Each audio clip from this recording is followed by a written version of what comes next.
माँ शारदा की प्रेरणा स्वयं सहाय कार्तिक माह का लिखूं यह 20वां अध्याय।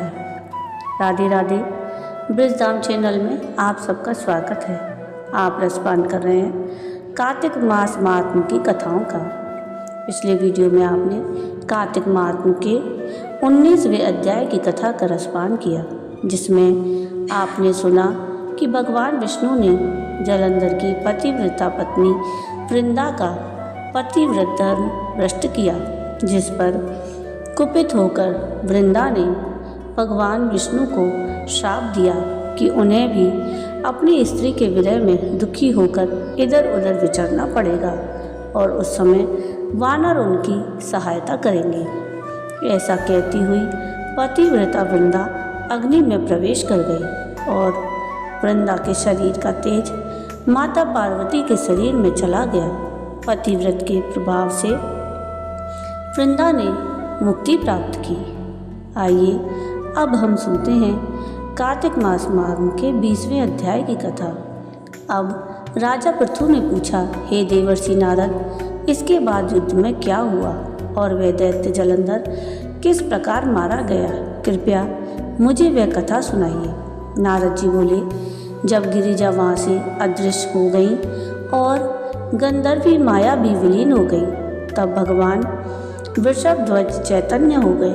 उन्होंने लौकिकता व्यक्त करते हुए बड़ा क्रोध किया और विस्मित मना जलंधर से युद्ध करने लगे। जलंधर भगवान शंकर के बाणों को काटने लगा, परंतु जब काट ना सका तब उसने उन्हें मोहित करने के लिए माया की पार्वती का निर्माण कर अपने रथ पर बांध लिया और अपनी प्रिय पार्वती को इस प्रकार कष्ट में पड़ा देख लौकिक लीला दिखाते हुए भगवान शंकर जी व्याकुल हो गए। शंकर जी ने भयंकर रौद्र रूप धारण कर लिया। अब उनके रौद्र रूप को देख कोई भी दैत्य उनके सामने खड़ा होने में समर्थ ना हो सका और सब भागने और छिपने लगे, यहाँ तक कि शुंभ निशुंभ भी समर्थ ना हो सके। शिवजी ने उन शुंभ निशुंभ को श्राप देकर बड़ा धिक्कारा और कहा कि तुम दोनों ने मेरा बड़ा अपराध किया है। तुम युद्ध से भागते हो, भागते को मारना पाप है, इससे मैं तुम्हें अब नहीं मारूंगा, परंतु गौरी तुमको अवश्य मारेंगी। शिवजी के ऐसा कहने पर सागर पुत्र जलंधर क्रोध से अग्नि के समान प्रज्वलित हो उठा। उसने शिवजी पर घोर बाण बरसाकर धरती पर अंधकार कर दिया।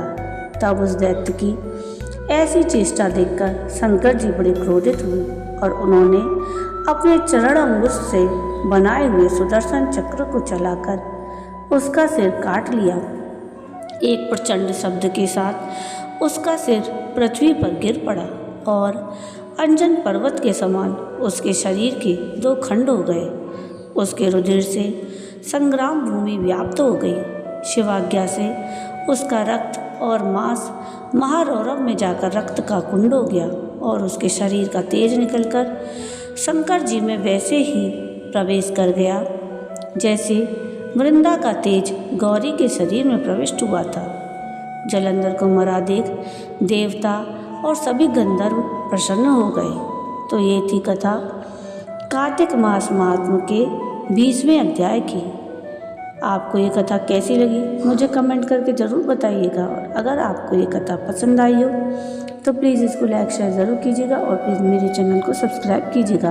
अगले वीडियो में हम कार्तिक महात्म के 21वें अध्याय की कथा का रसपान करेंगे। वीडियो पूरा देखने के लिए धन्यवाद। राधे राधे।